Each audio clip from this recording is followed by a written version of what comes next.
नरगिस जूही बेली चमेली बन नहीं पाई माँ की सहेली। नरगिस जूही बेली चमेली बन नहीं पाई माँ की सहेली।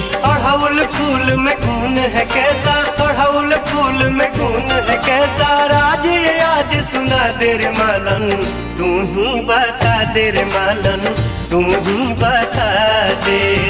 तू ही बता दे रे मालन, तू ही बता दे।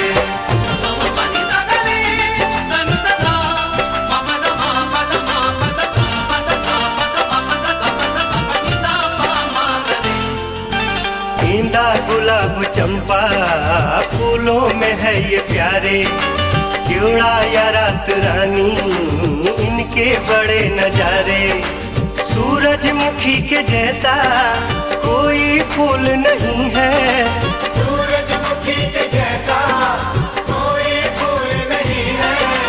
इतना प्यारा कमल भी माँ को पसंद नहीं है, क्यों माँ को पसंद नहीं है रे मालन, तू ही बता दे रे मालन, तू ही बता दे।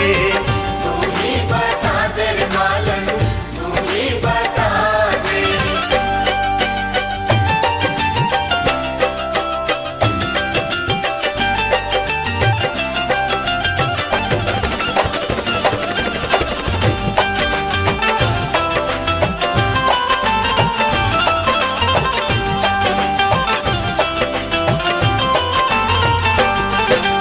केले हो या मौसमी, लाल सेव कश्मीरी, प्यारी सी नाशपाती, छोटी सी ये अंजीरी, काजू बादाम किशमिश केसर कोई चढ़ावे, काजू बादाम किशमिश केसर कोई चढ़ावे।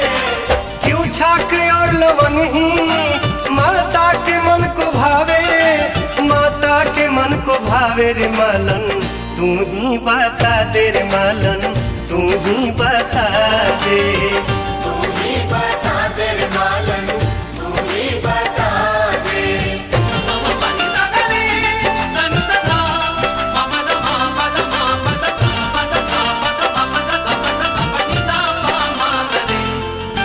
प्यारा सा इस जहां में रंग है बहुत ही प्यारे, दुनिया है सतरंगी प्यारे प्यारे नजारे।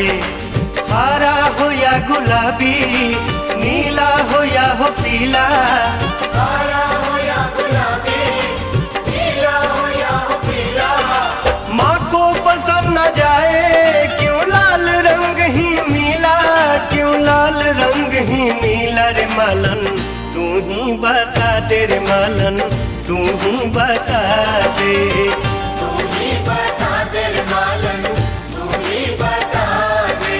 नरगिस जूही बेली चमेली बन नहीं पाई माँ की सहेली। नरगिस जूही बेली चमेली बन नहीं पाई माँ की सहेली। अड़हुल फूल में खून है कैसा, अड़हुल फूल में खून है कैसा, राज ये आज सुना दे रे मालन, तू ही बता दे रे मालन, तू ही बता दे।